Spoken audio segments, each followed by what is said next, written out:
we go just like right here, and we should press twice.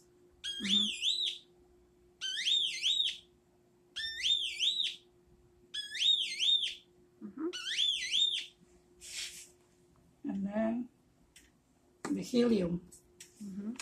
That is mostly to standardize our body, to see if we are in good shape, and also because we know for sure that we're supposed to hear a negative.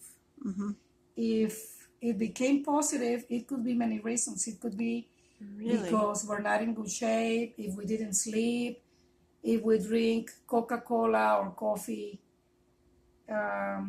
Then we test positive for If we are helium. not emotionally stable, yeah, it also interferes with this and our neurotransmitters.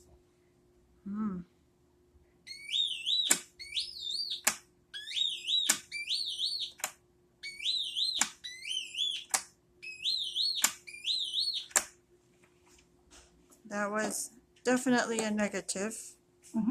I've been repeating and repeating for you. For And your this video. one is the lymph.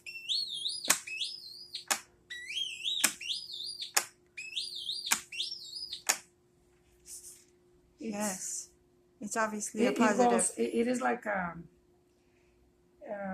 don't know, like Screechy. It screams, yeah. Screechy, high pitch. Very good. Thank you.